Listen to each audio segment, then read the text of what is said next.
الف لام میم اعوذ باللہ السمیع العلیم من الشیطان الرجیم بسم اللہ الرحمن الرحیم الحمد للہ رب العالمین۔ الحمد کے معنی تو ہم نے پڑھ لیے اور الحمدللہ کے معنی بھی پڑھ لیے، اور یہ بھی پڑھ لیا کہ اس کو نماز کے اندر پڑھنا ہے جو نماز قائم کرنے کا حکم دیا ہے، اور وہ نماز جو محمد رسول اللہ صلی اللہ علیہ وسلم کی آنکھوں کی ٹھنڈک اور مومن کی معراج ہے۔ اس نماز کے اندر سورہ فاتحہ کو پڑھتے ہوئے ہم یہ جملہ کہتے ہیں رب العالمین، اور ترجمہ کرتے ہوئے آپ نے پڑھ لیا رب کے ایک معنی ہوتے ہیں مالک اور آقا۔ ہم کہتے ہیں کہ سب تعریفیں اس ذات کے لیے ہیں جو مالک اور آقا ہے، میری بھی اور سارے جہانوں کی بھی۔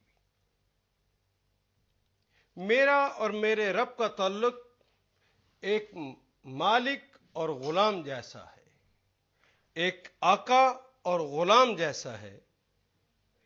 بات یہ ہے کہ شاید یہ جملہ کہہ کر میں آگے چل پڑوں تو معنی سمجھ نہ آ سکیں، کیونکہ آپ نے غلام دیکھے نہیں۔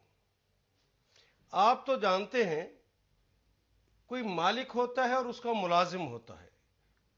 ملازم نے اپنی صلاحیتوں کو اپنے مالک کے پاس چند پیسوں کے عوض چند گھنٹوں کے لیے مستعار دے رکھا ہوتا ہے، جبکہ غلام پورے کا پورا مالک کا ہوتا ہے۔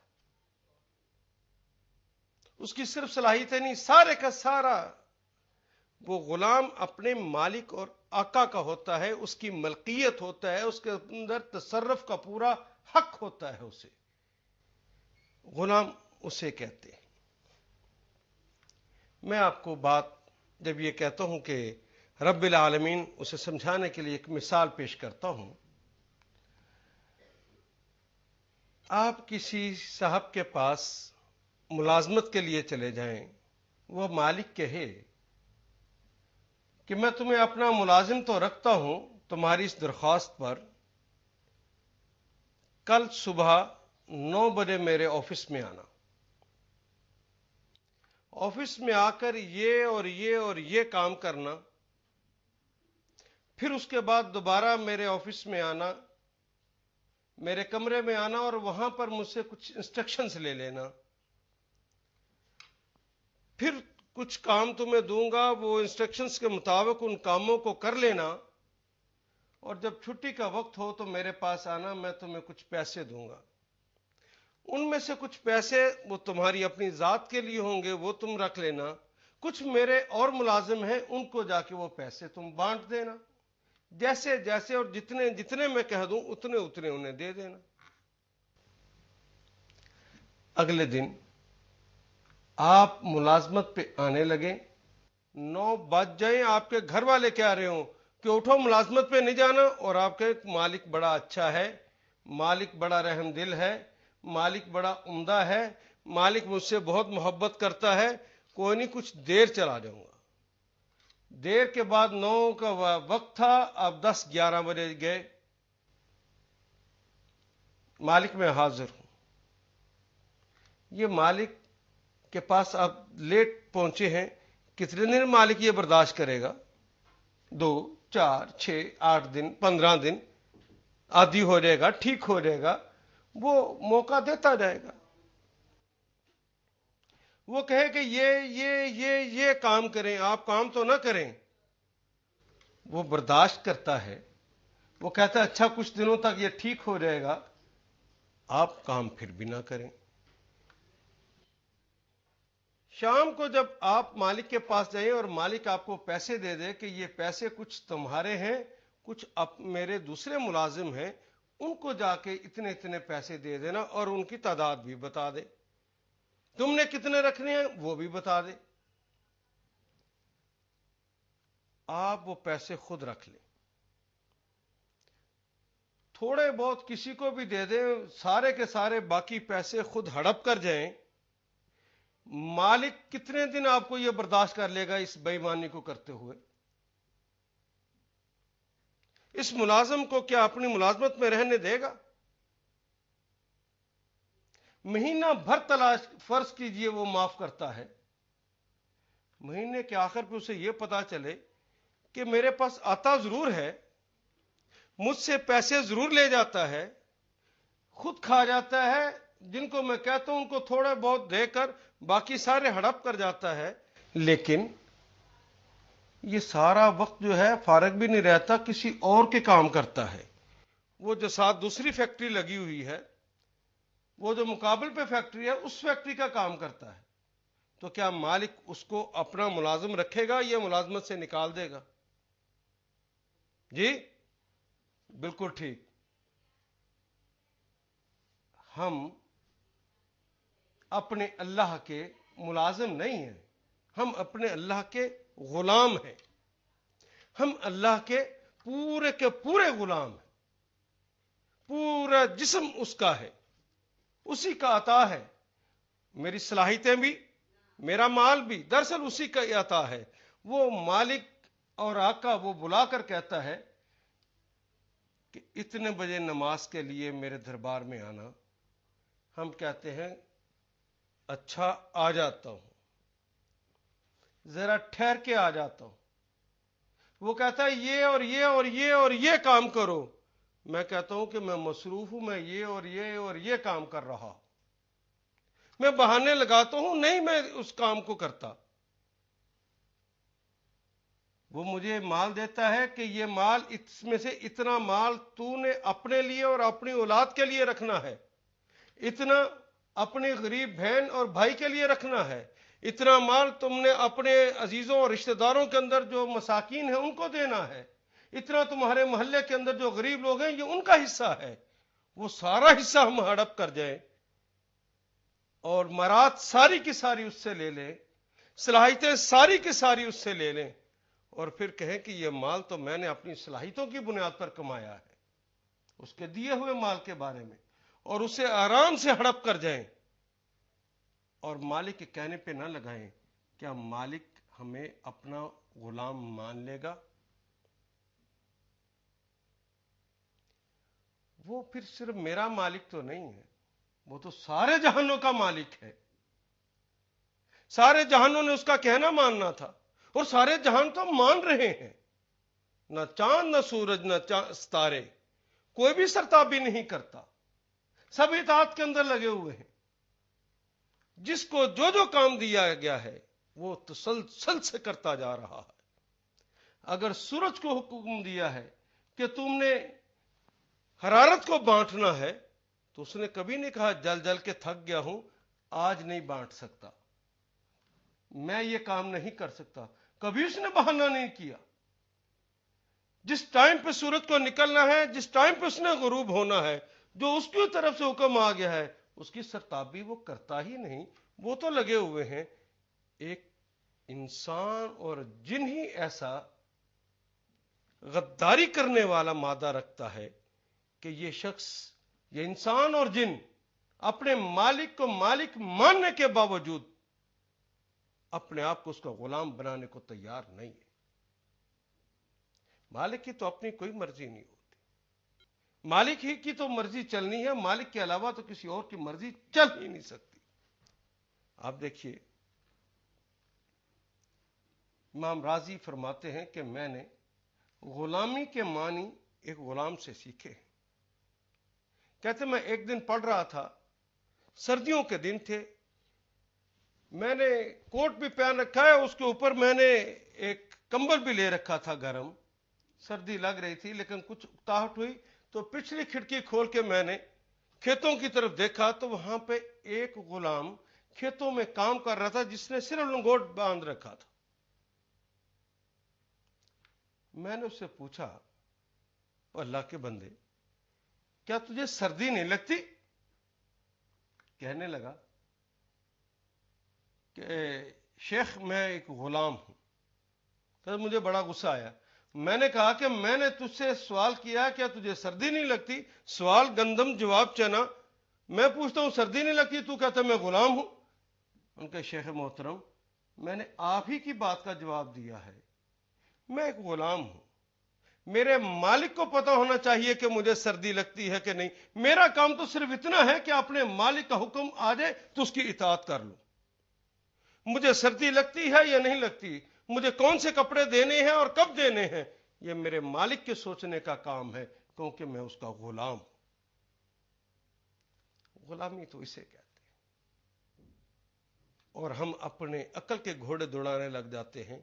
اچھا، فجر کی نماز پڑھنی چاہیے، یہ بڑی اچھی بات ہے، ہمارے مالک کا حکم ہے، لیکن سردی لگتی ہے، بیمار نہ ہو جائیں، میں تو نہیں باہر نکلتا. اچھا، سیٹرڈے نائٹ تھی، رات لیٹ تک تو ہم جاگتے رہے ہیں، صبح اٹھ کر فجر کیسے پڑھیں؟ رات کو فنکشن تھا اور عشاء کی نماز کیسے پڑھیں؟ لوگ کیا کہیں گے؟ داڑھی رکھ لی. لوگ کیا کہیں گے؟ پردہ کر لیا. لوگ کیا کہیں گے؟ اور میرے کاروبار کا کیا بنے گا اگر میں نے سود کی بنیاد پر نہ کیا تو؟ یہ نفع اور نقصان سوچنا تمہارا کام نہیں، تمہارے مالک کا کام ہے. تم تو غلام ہو، تم نے تو وہ کرنا ہے جو تمہارے مالک نے کہا ہے. لوگوں، میں نے بھی غلامی کے معنی ایک غلام سے سیکھے ہیں.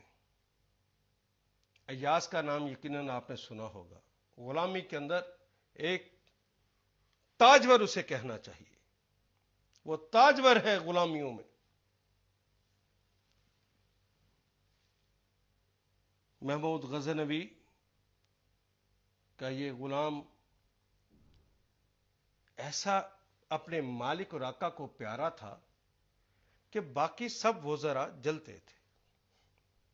ایک دن سب وزراء اکٹھے ہو کے آگے، انہوں نے آ کر کہا کہ شہنشاہ معظم، ہم سب آپ کے وزرائے با تدبیر، آپ کے حکم پر جو چاہتے ہیں کہتے ہیں، آپ فرماتے ہیں ہم وہ کرتے، لیکن ساری محبتیں اس غلام کے لیے. بات سمجھ نہیں آ سکی. آقا آج سمجھا دیجئے. بادشاہ نے کہا کہ اچھا، کسی دن میں یہ بات سمجھا دوں گا. انہوں نے کہا حضور ہم سب کٹھے ہو کے آگے. 6 ہی تو ان کے منسٹر تھے، 6 کے 6 آگے. وہ پاکستان کے شہنشاہ تھوڑے تھے کہ جن کے 70 منسٹر ہوں. 6 منسٹر آگے. انہوں نے آ کر کہا کہ حضور آج سمجھا دیجیے. کہ اچھا. بیت المال کے انچارج کو کہا کہ وہ جو ایک ہیرا میرے بیت المال میں قیمتی ہے وہ ذرا لے آؤ، فلاں ہیرا. ہیرا منگوا لیا گیا. کہا ایک پھاوڑا اس کو توڑنے کے لیے تھوڑا بڑا سا وہ بھی منگوا لو. ایک تھوڑا بھی آ گیا. سب سے پہلے بیت المال کے انچارج ہی کو کہا کہ اس تھوڑے کو پکڑو اور ہیرے کے اوپر زور سے مارو اور اس کے ٹکڑے ٹکڑے کر. وہ کانپ اٹھائے. شہنشاہ معظم، یہ تو بڑا قیمتی ہیرا ہے، اتنا قیمتی ہیرا اگر توڑ دیا جائے تو یہ بیت المال کے ساتھ غداری ہو جائے گی. میں اپنے اندر یہ ہمت نہیں پاتا کہ اتنے قیمتی ہیرے کو اپنے ہاتھ سے توڑ دوں. میں تو معذرت چاہتا ہوں. دوسرے کو بلایا گیا. اس پھاوڑے کو پکڑو، اتنے زور سے مارو کہ اس کے ٹکڑے ٹکڑے ہو جائیں. وہ بھی کہنے لگا حضور یہ تو نادر ہیرا ہے، یہ اگر آج ٹوٹ گیا تو پھر کہاں سے ملے گا؟ یہ تو بڑی آپ کی شان و شوکت کے قابل ہے، یہ تو آپ کے تاج میں لگنے کے قابل ہے، اس کو آپ کے تاج میں جڑنا چاہیے. میں اس کو توڑ کر آپ کی شان و شوکت کے خلاف غداری نہیں کر سکتا. میں اپنے آپ کو عاجز پاتا ہوں، میں اس پہ معذرت چاہتا ہوں، میں اسے نہیں توڑ سکتا. اس طرح انہوں نے سارے وزراء کو کہا. 6 کے 6 وزراء نے معذرت کر لی. پھر آپ نے ایاز سے کہا ایاز، ہمارا حکم ہے کہ اس ہیرے کو توڑ دو. ایاز نے پھاوڑا پکڑا، اتنے زور سے مارا اس کے ٹکڑے ٹکڑے ہو گئے. سارے وزراء چیخ اٹھے کہ شہنشاہ معظم دیکھا، ہم نہ کہتے تھے بیوقوف کی دوستی ایک دن رنگ لائے گی، کتنا نقصان دے دیا. یہ ہیرا تو آپ کے تاج میں لگنے کے قابل تھا، یہ ہیرا تو بیت المال کا سب سے قیمتی یہ ہیرا تھا، یہ تو بیت المال سے غداری ہو گئی ہے۔ تو شہنشاہ نے پوچھا ایاز کیا تمہیں پتا کہ ہیرا بہت قیمتی تھا؟ جی ہاں، ابھی یہ سب بتا رہے تھے، ہیرا تو بہت قیمتی ہے۔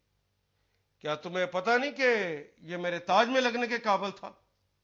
جی ہاں، آپ کے تاج میں لگتا تو یقیناً خوبصورت لگتا۔ تم نے کیوں توڑا؟ یہ نادر ہیرا اس کے بعد تو مل بھی نہیں سکتا، کیوں توڑا تم نے؟ تو اس نے عرض کی جن کے لیے ہیرا قیمتی تھا انہوں نے ہیرا بچا لیا، میرے لیے میرے مالک اور آقا کا حکم قیمتی ہے، میں نے حکم کو بچایا ہے اور ہیرا توڑا۔ ہم عقل کے گھوڑے دوڑانے لگ جاتے ہیں، اگر مالک کا یہ کہنا مان لیا تو ایسا ہو جائے گا، میں نے داڑھی رکھ لی تو میری عزت میں کمی آ جائے گی، وہ عزت دینے کے لیے کرتا ہے۔ ہم کہتے ہیں کہ پردہ کر لیا تو سوسائٹی میں کس طرح چل سکیں گے؟ اگر بے ایمانی نہ کریں گے، 2 نمبر کا کاروبار نہ کریں گے، اتنے ٹیکس ہیں ہم تو بھوکے مر جائیں گے۔ عقل کے گھوڑے دوڑا کر ہم ہر لیول کی بے ایمانی کرتے، اپنے آقا کا ہر لیول پہ کہنا توڑتے ہیں، جو اس نے دے رکھا ہے۔ یہ میرے اندر اگر بولنے کی صلاحیت اگر دی ہے تو یہ کیا میری ذاتی ہے یا میرے رب کی دی ہوئی ہے؟ میں اسے روک کے رکھوں گا تو کیا میں غلام کہلانے کا حقدار رہ جاؤں گا؟ اسے مال دیا ہے، وہ مال تو رب کا تھا، وہ کہتا اپنا مال میرے رستے میں لگا دو، میں اسے اپنے ساتھ سمیٹ کر رکھوں۔ جہاں جہاں لگانے کے لیے کہا ہے وہ کہتا اپنے ہی بیوی پہ لگا دے، اپنے ہی بچوں پہ لگا دے، اپنے ہی بہن پہ لگا دے، اپنے ہی بھائی پہ لگا دے، اپنے عزیز پہ لگا دے، اپنے محلے دار پہ لگا دے۔ جس طرح تیری ضرورتیں ہیں اس طرح ان کی بھی ضرورتیں، ان کی ضرورتوں کو پورا کر دے۔ یہ میری عیال ہے، اس میری عیال پہ لگا دے۔ اللہ جن کو پیار کرتے ہیں ان کو تمہارے ہاتھ سے دلوانا چاہتا، اور آپ کہتے ہیں نہیں یہ تو میرا ہے۔ تو سچ کہیے کہ میں نے یہ رویہ اگر اختیار کیا ہے تو میں نے اپنے مالک کو کیا مالک ماننا ہے؟ مالک تو ہوتا ہی وہ ہے جس کا کہاں مانا جائے، آقا تو ہوتا ہی ہے وہ جس کا کہاں مانا جائے، غلام تو ہوتا ہی ہے وہ جو کہنا مان لیتا ہے، ویسا کر گزرتا ہے، وہ چونو چران نہیں کرتا، وہ ہیل و حجت نہیں کرتا، وہ تو اپنی سبمیشنز پیش کرتا ہے، وہ تو پورا اپنے اللہ کے سامنے جھک جاتا ہے۔ رب العالمین، جب ہم یہ بات کہتے ہیں نماز کے اندر کھڑے ہو کر اس سے وعدہ کرتے ہیں کہ اے اللہ تو ہمارا مالک اور ہم تیرے غلام، تو حکم دے گا ہم اس کو مانیں گے، جو جو تو کہے گا ویسا کریں گے، اور سلام پھیرنے کے بعد اس کا حکم نہ مانے، اس کا کہنا نہ مانے، کہنا ہم غیروں کا مانے، وہ جو دوسری فیکٹری لگی ہوئی ہے، وہ جو شیطان کہتا ہے اس کا کہنا ماننا شروع کر دے، تو کیا مالک یہ ہمیں اپنا غلام مان لے گا؟ قیامت کے روز ہم بھاگ کر جائیں یا رب یا رب یا رب، اے میرے آقا اے میرے مالک، ادھر سے جواب آئے گا، وہ مالک مان لیں گے؟ میں کلمہ پڑھتا تھا، میں آپ کا غلام ہوں۔ غلام تو وہ ہوتا ہے جو کہنا مانے، کیا تو میرا کہنا مانتا رہا؟ اور قرآن حکیم کے الفاظ ہیں کہ وہاں پہ کہا جائے گا مجرموں چھانٹ کر الگ ہو جاؤ، مجرم کہا جائے گا اور چھانٹ کے الگ کر دیا جائے گا۔ یا رب کہہ کر پکارنے والوں کو کہوں گا 100۔ اور جانتے 100 کسے کہتے ہیں؟ کتے کو دھتکارنے کے لیے یہ 100 کا لفظ استعمال ہوتا ہے عربی میں، کتوں کی طرح دھتکار دیے جائیں گے وہ لوگ جو رب کو مالک تو کہتے ہیں، آقا تو کہتے ہیں، لیکن اس کا کہنا نہیں مانتے، آج دھتکار دیے جائیں گے، رب ان کی بات کو سنے گا بھی نہیں۔ الحمدللہ رب العالمین۔ رب کے ایک معنی ہوتے ہیں مربی، رب کے معنی ہوتے ہیں تربیت کرنے والا۔ میرے اللہ نے ایک انسان کو جب بنایا تو وہ 2 حصوں پر بنایا تھا، ایک اس کا جسم تھا، دوسری اس کی روح تھی۔ جس طرح زمین اور آسمان کی ساری قوتیں لگا کر اس کے جسم کی نشو و نما کے لیے گیہوں کا ایک گندم کا دانہ اور گھاس کی ایک پتی تک بنانے کے لیے ساری قوتوں کو لگا دیا اور انسان کے لیے یہ کائنات سجا دی اور اس کی ضرورتوں کو پورا کرنے کے لیے خزینوں سے بھر دی. بیان ہی اس کا دوسرا حصہ جو اس کی روح ہے، اس کی غذا تلقین ہے، اس کی غذا نصیحت ہے، اس کی غذا اللہ نے دینے کے لیے دو طریقے اختیار کیے، ایک اپنا کلام اور دوسرے اپنے انبیاء بھیجے.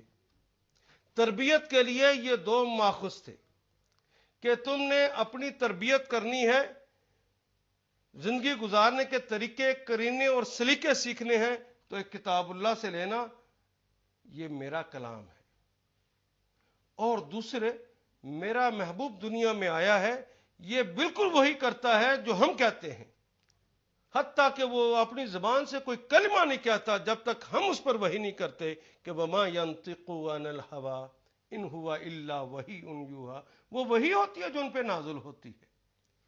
تربیت کے لیے قرآن و سنت میں اپنے بچوں کو اور اپنے آپ کو ڈھالنا ہے. ہم یہ اپنے اللہ سے نماز کے اندر وعدہ کرتے ہیں.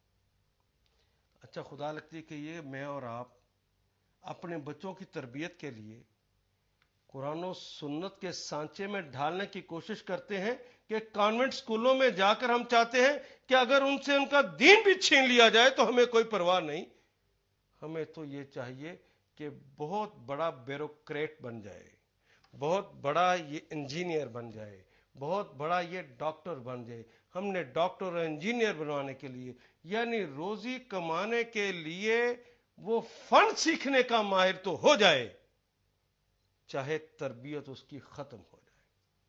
اور پھر قرآن و سنت کی تربیت کو چھوڑ دینے کے بعد جانتے ہو کیا ملا آپ کو؟ وہ بچہ جس کی بھاری فیسیں دینے کے لیے ان کانوینٹ سکولوں کی، ان پرائیویٹ اداروں کی، ان مشنری اداروں کی فیسیں دینے کے لیے پتہ نہیں کہاں کہاں سے آپ کما کر لائے اور کس طرح انہیں دیا. اور جب یہ افسر بن جاتے ہیں پھر رات کو آپ لحاف میں منہ دے دے کر روتے ہیں کہ یہ بچہ جس کے لیے میں نے اتنی مصیبتیں کی آج مجھے دھتکارتا ہے، آج مجھے ڈانٹتا ہے، آج میری عزت نہیں کرتا. آپ نے جس طرح کی اس کی تربیت کی تھی وہ آپ کے ساتھ وہی سلوک کر رہا ہے.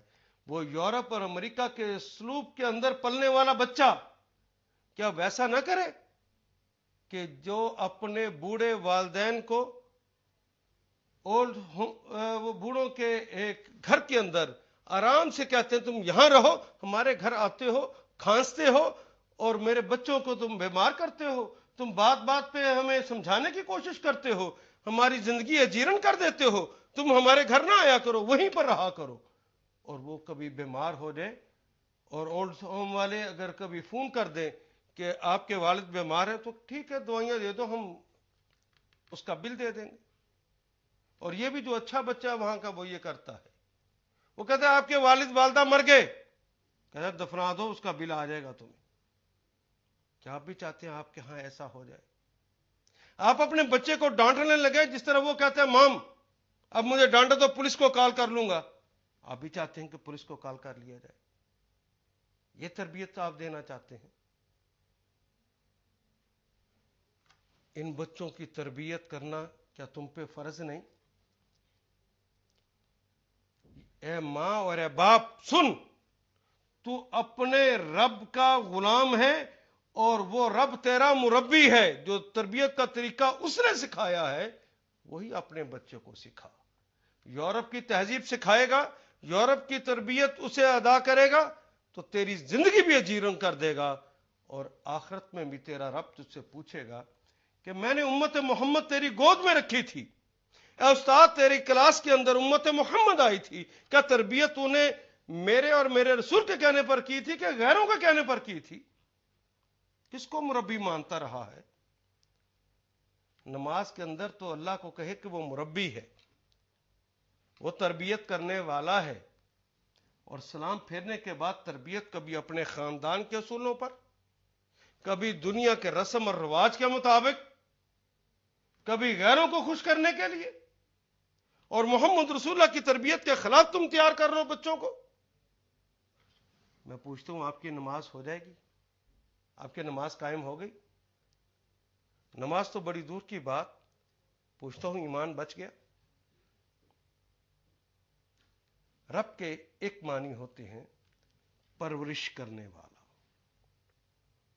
جب ہم نماز کے اندر کھڑے ہو کر، اس کے دربار میں کھڑے ہو کر اللہ سے وعدہ کرتے ہیں، اس نماز میں جس کو قائم کرنا ہے کہ اللہ آپ میرے ہی نہیں سارے جہانوں کے بھی پیدا کرنے والے، ان کی پرورش کرنے والے آپ ہیں۔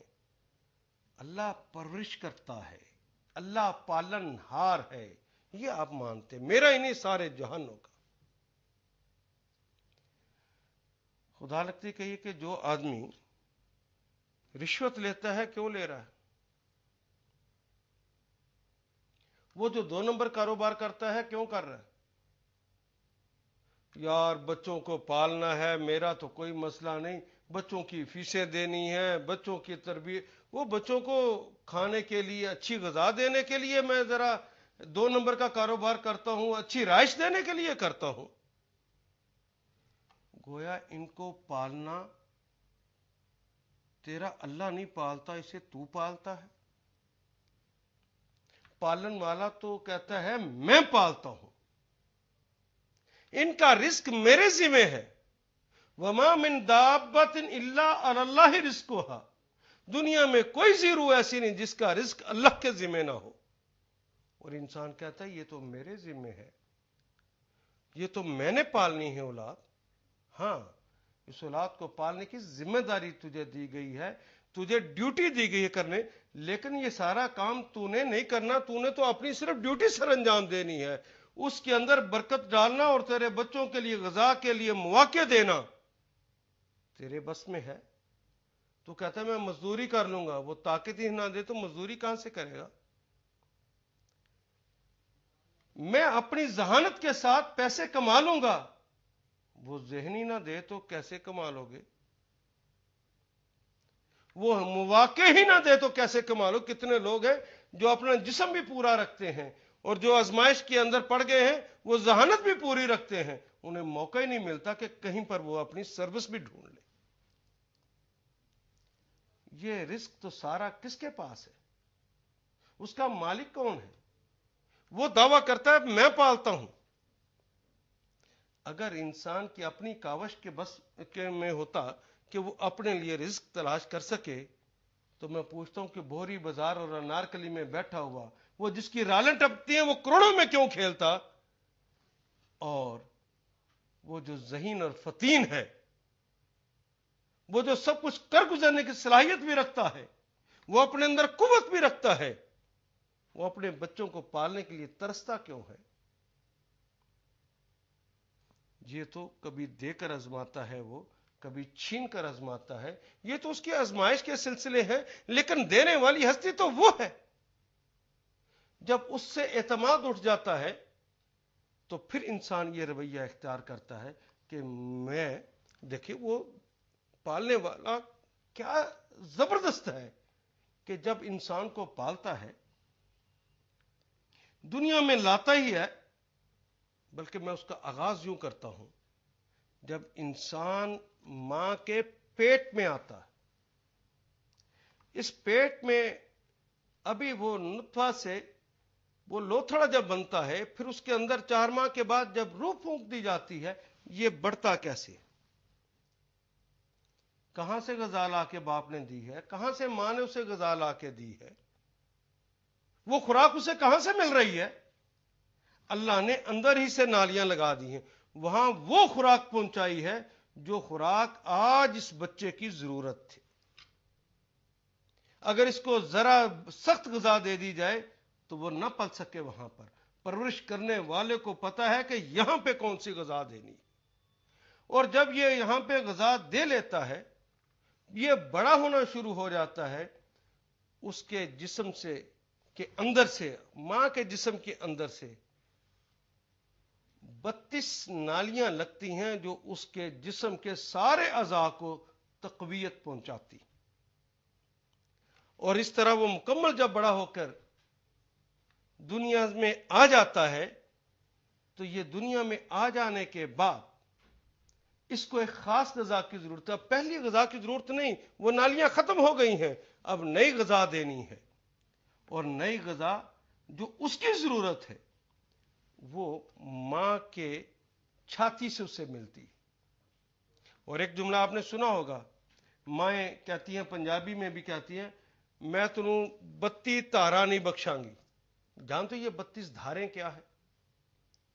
یہ 32 دھاریں اللہ نے ماں کی چھاتی کے نپل کے اوپر 32 سوراخ کر رکھے. یہ 32 سوراخ، ان سے مختلف جگہوں سے آنے والا یہ دودھ 32 نظاموں کو اندر جا کے فیڈ کرتا ہے، جس سے انسان پروان چڑھتا. یہ پرورش کرنے والے نے ایک نظام بنا رکھا ہے. اچھا، اگر کوئی کہے کہ ماں نے جو خوراک کھائی تھی وہ اندر دودھ بن گیا، اندر دودھ کا کوئی تھیلا ہوگا، اس تھیلے میں سے دودھ آ رہا ہے باہر. ماں کے چھاتی کو کہیں سے کاٹ کے دیکھ لیجئے، وہاں سے دودھ نہیں، وہاں سے تو خون ہی نکلتا. ایک چھوٹا سا اسفنج رکھا ہے، اس میں سے جب یہ خون وہاں پہ پہنچتا ہے اور وہاں سے باہر نکلتا ہے، ان 32 سوراخوں کے اندر پہنچتا ہے، تو اس وقت یہ دودھ بنتا ہے. یہ فیکٹری کس نے لگا رکھی ہے؟ اس کی ٹیکنالوجی کیا ہے؟ یہ کس نے بنا کر دے دی تھی؟ یورپ سے آئی تھی؟ امریکہ نے بنا کر بھیجی ہے؟ آج اس پر اعتماد کرنے لگ گئے ہو. یہ میرے رب نے بنا کر بھیجی. اور پھر جتنی مشکل سے بچہ پیدا ہوتا ہے اور جتنی تکلیف سے بچہ پیدا ہوتا ہے، مائیں اس وقت کہتی ہیں کہ دوبارہ شوہر کے پاس جانا ہی نہیں. لیکن اتنا پیار ماں کے دل میں ڈال دیا کہ اپنی چھاتی سے پالتی ہے.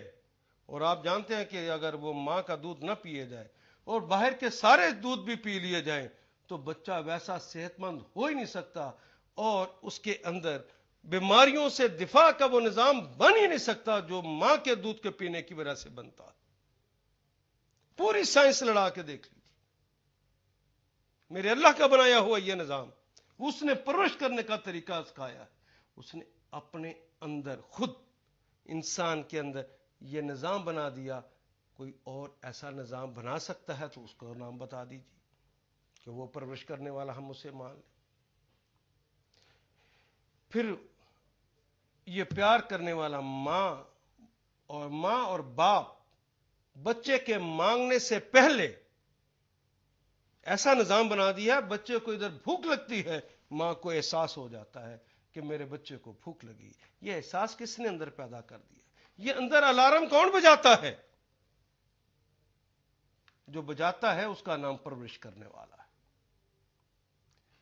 اور پھر دیکھیے، جب یہ بڑا ہو جاتا ہے تو بڑا ہو جانے کے اوپر اللہ جل شانہ نے اس کو ایک دماغ دیا ہے جس کے اندر سوچنے سمجھنے کی صلاحیتیں رکھی ہیں.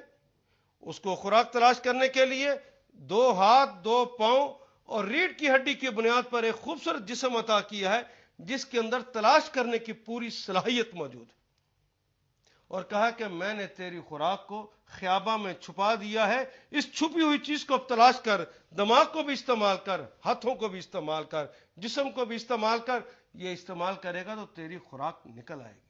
تو انسان کو تلاش کرنے کے لیے ساری چیزیں دے کر بھیجتا ہے.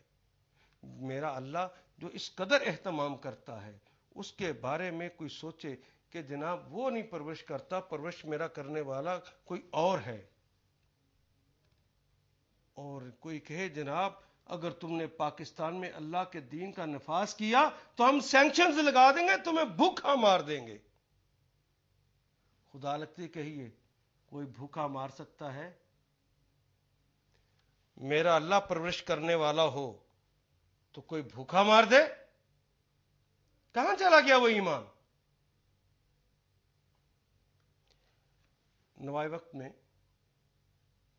حافظ عبدالرشید صاحب ایک کالم لکھا کرتے تھے، فوت ہو گئے ہیں. ان کا ایک کالم میں نے پڑھا تھا. کہتے ہیں کہ میں اپنے ایک دوست کے باغ میں گیا. اس باغ کے اندر میں نے دیکھا کہ ایک درخت سے بلبل اڑتا ہے وہ درخت کیکر کا ہے، اور کبھی وہ انگور کی بیل پہ آتا ہے، پھر دوبارہ درخت پہ جاتا ہے، پھر انگور کی بیل پر آتا ہے۔ انگور کی بیل پہ آنا تو بات سمجھ آتی ہے، لیکن کیکر کے درخت پر کبھی بلبل کو دیکھا نہیں۔ پریشان ہوئے کہ وہاں کیا کرنے جا رہا ہے۔ کہتے کہ میں قریب جا کے دیکھا، بلبل یہاں سے کچا دانہ توڑتا ہے انگور کی بیل سے، منہ میں لے کر جاتا ہے، اوپر جا کے پھڑپھڑاتا ہے اور اسے پھینک کے واپس آ جاتا ہے۔ کہ میں نے اور قریب ہو کے دیکھا تو نیچے اس درخت کے اوپر ایک اژدہا تھا جس نے اس کو اپنے بلوں میں لے رکھا تھا، اور وہ منہ کھولا ہوا ہے، اس نے یہ ڈائریکٹ اس کے منہ میں گرا رہا۔ میں اس قدرت کو دیکھ کے حیران ہوا۔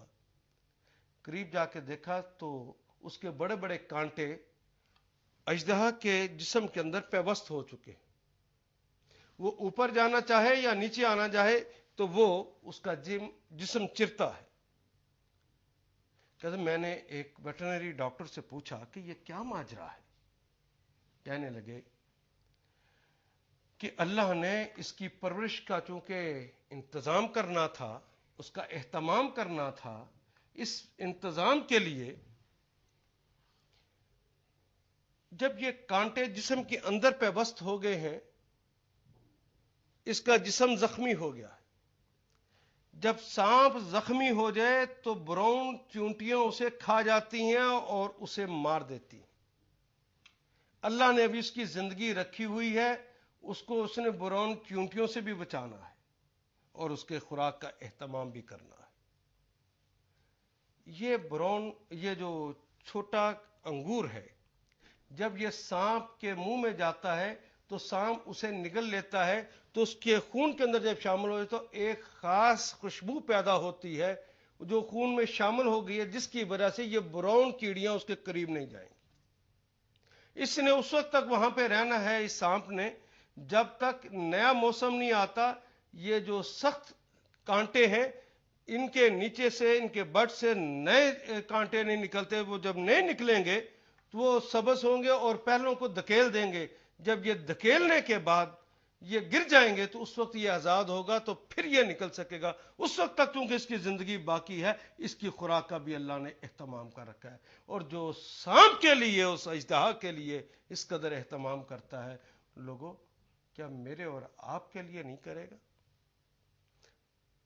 اور ہم کہتے ہیں کہ میں نے جو خاندانی منصوبہ بندی کا سلسلہ کیا ہے وہ تو بچوں کو اچھی طرح پالنے کے لیے کیا ہے۔ پالتا تو ہے یا تیرا رب؟ جو رب تجھے دے سکتا ہے، کیا تیری اولاد کو نہ دے سکے گا؟ کیا تیری اولاد کے لیے اس کے خزانے میں کمی آ گئی ہے؟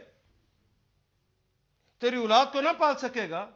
اور جب اس نے خصوصاً حکم دے رکھا ہے لا تقتلوا اولادکم خشیت املاک، اپنی اولادوں کو مفلسی کے ڈر سے قتل مت کرو، یہ اس کا حکم ہے، مالک کا حکم ہے، پرورش کرنے والے کا حکم ہے۔ یہ ذمہ داری ہماری ہے، ہم پوری کریں گے۔ اور ہم انسان کہتے ہیں کہ اللہ تیری ذمہ داری بے شک تو کہتا ہے، لیکن ہم نہیں مانتے، یہ تو ہم کریں گے۔ عجیب انسان واقعہ ہوا ہے۔ اللہ نے کہا کہ دعوت لوگوں تک پہنچانا تیری ذمہ داری، اور بچوں کو پالنا میری ذمہ داری۔ ہم کہتے ہیں نہیں، بالکل اس کے حق کہ بچوں کو ہم خود پالیں گے، اور دعوت، دین کی دعوت تو خود دے دے۔ ہم دین کی دعوت نہیں دیتے، الٹا کام چلاتے۔ خدا لگتی کہ یہ جو انسان کو ایک گندم کا دانہ، کبھی غور کیا کس طرح پیدا ہوتا؟ جب گندم کو زمین میں بوتے ہیں تو اللہ پورے زمین کی قوتوں کو کہتا ہے کہ میرے بندے نے یہ بیج بویا ہے، اب اس بیج کو ہم نے اس کو کھلانا ہے، 70 دانے بنانے ہیں، 700 دانے بنانے ہیں، اس کو بڑھانا ہے۔ اس گندم کے دانے کو اگانے کے لیے زمین اللہ کے حکم سے اپنی پوری قوتیں کھپا دیتی ہے۔ اب اس کو پانی چاہیے، اور پانی دینے کے لیے دیکھیے میرے اللہ نے کیا انتظام کر رکھا ہے۔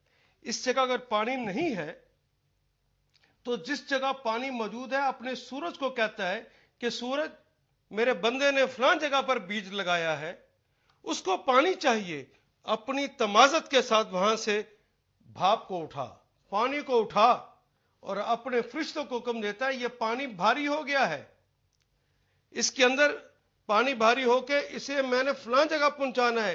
ہوائیں چلتی ہیں اور اس پانی کو بادلوں کی صورت میں دکھیلتی ہوئی وہاں لے آتی ہیں اور وہاں لا کے اسے ٹھنڈا کرتی ہیں، اور جب یہ ٹکراؤ ہوتا ہے دونوں جگہوں پر، کسی ایک جگہ سے پہلے وہاں جہاں بارش برسانی ہوتی ہے وہاں پہ خلا کیا جاتا ہے، وہاں پہ ہوا کا دباؤ کم کر دیا جاتا ہے، اس کو فل کرنے کے لیے وہ ساری اللہ کے حکم سے فرشتے ہواؤں کو وہاں لے آتے ہیں، وہاں کے ٹھنڈا کر کے وہاں پہ برسا دیتے ہیں، پھر وہ زمین کے اندر پانی اترتا ہے اور کیمیکل ریاکشنز ہوتے ہیں جس کی وجہ سے وہ گندم کا دانہ کومپل کو نکالتا ہے، اور کومپل کو نکال کے دھرتی کا سینہ پھاڑتا ہوا باہر نکل آتا ہے۔ حالانکہ اتنا نرم و نازک ہوتا ہے کہ وہ اس کے بس میں نہیں ہے، ایک چھوٹا سا تنکا اوپر رکھ دیں تو وہ نیچے دب جائے، لیکن وہ دھرتی کا سینہ پھاڑ دیتا ہے۔ کون یہ اسے قوت دے رہا ہے؟ پھر یہ بڑھتا ہے تو آسمان کو اوپر سورج کو حکم دے دیا گیا کہ سورج اس کے اندر تو نے اپنی شعاعیں ڈالنی، یہ شعاعیں زیادہ نہ ہو کہیں جل جائے، اتنی شعاعیں ڈالنا کہ یہ پکنے لگے اور بڑھ جائے، لیکن سورج کی شعاعیں ڈالنے سے اس کے اندر جو کلوروفل پیدا ہوتا ہے وہ کڑوا ہوتا ہے، گندم کڑوی ہوگی تو میرا بندہ نہیں کھا سکے گا۔ چاند کو کہتے کہ اس کی شعاعیں لے کر اپنے پاس سے منعکس کر کے یہاں پہ ڈال دینا، وہاں سے شعاعیں منطف ہوتی ہیں اور اس کے اوپر پڑتی ہیں، اور جب اس کے اوپر پڑتی ہیں تو یہ کڑوا پھر میٹھا ہونا شروع ہو جاتا ہے، اتنی ہی پڑتی ہیں جتنا اسے میٹھا ہونا چاہیے تاکہ انسان اسے کھا سکے۔ گویا زمین، سورج، چاند، ستارے، ہوائیں، فرشتے سارے مل کر ایک گندم کا دانہ اگانے کے لیے کوشش کر رہے ہوتے ہیں، یہ رب کے حکم سے اس بندے کے لیے۔ اللہ تو اتنا بڑا اہتمام کر دے اس کے لیے، اور یہ کہ میرا پرورش کرنے والا کوئی نہیں۔ نماز میں کہے اور سلام پھیرنے کے بعد وہ کہے کہ میرا پرورش کرنے والا کوئی نہیں، کسی اور کو مان لے، نماز اس کی ہو جائے گی؟ میں پوچھتا ہوں اس کا دین بچ جائے گا؟ وہ حلال حرام کی تمیز اٹھا کر جب وہ کمائی کرتا ہے اور اپنے بچوں کو پالنے کی کوشش کرتا ہے، کیا اس نے پالن ہار کے اوپر یقین رکھا ہے؟ اور کل ہی میں آپ کے سامنے عرض کر رہا تھا، ہم نے ٹائیگر آف ایشیا بننے کے لیے اللہ کے حکم کے خلاف باقاعدہ بینکوں کے اندر مورچے لگا لیے، پھر بھی کہیں کہ ہماری نمازیں ہو گئی۔ رب العالمین، رب کہتے ہیں خبر گیری کرنے والے کو اور نگہبانی کرنے والے کو، جو لمحے لمحے کی خبر گیری کرتا ہے، مجھے ہر حال میں وہ دیکھتا ہے، میری غربتوں کو بھی دیکھتا ہے، میری مظلومیتوں کو بھی دیکھتا ہے، میری غداریوں کو بھی دیکھتا ہے، میری خیانتوں کو بھی دیکھتا ہے، میری امانتوں کو بھی دیکھتا ہے، دل کے اندر چھپے ہوئے معاملات کو بھی دیکھتا ہے۔ وہ تو علیم ہے، ویسے ہی جانتا ہے، لیکن اس نے خبر گیری کے لیے ایک نظام بھی بنا رکھا ہے۔ دو فرشتے ہیں، اور آج کی زبان میں عرض کروں، یہ باقاعدہ ویڈیو کیمرے لے کر بیٹھے ہوئے ہیں، جو ایک ایک حرکات و سکنات کو اور میری سوچ کو بھی، دل میں اٹھنے والے خیالات کو بھی نوٹ کرتے جا رہے ہیں، کیونکہ یہ کیمرے میرے اور آپ کے نہیں، میرے اللہ کے بنائے ہوئے، یہ میری نگہبانی کر رہے ہیں، جو میری حفاظت کرنے کے لیے اللہ نے نظام بنا رکھا ہے۔ تو مجھے بتائیے کہ جب تک یہ موت جو جس کا نام ہے، یہ تو وہ قلعہ ہے جس کے اندر انسان محفوظ ہو جاتا ہے، اور جب تک موت کا وقت معین نہیں آتا، یہ سارا خبر گیری اور ان کا نظام، یہ نگہبانی کا جو نظام اللہ نے قائم کر رکھا ہے، وہ انسان کو خود محفوظ رکھتا ہے۔ تو کوئی دوسرا نقصان پہنچا سکے گا؟ کوئی تورا بورا بنا سکے گا؟ کوئی نقصان نہیں پہنچا سکتا۔ جس کے پیچھے اس کی خبر گیری کرنے والا اور اس کی نگہبانی کرنے والا اس کا اللہ موجود ہے۔ اچھا، اللہ طاقتور ہے یا امریکہ؟ اللہ طاقتور ہے یا ظالم؟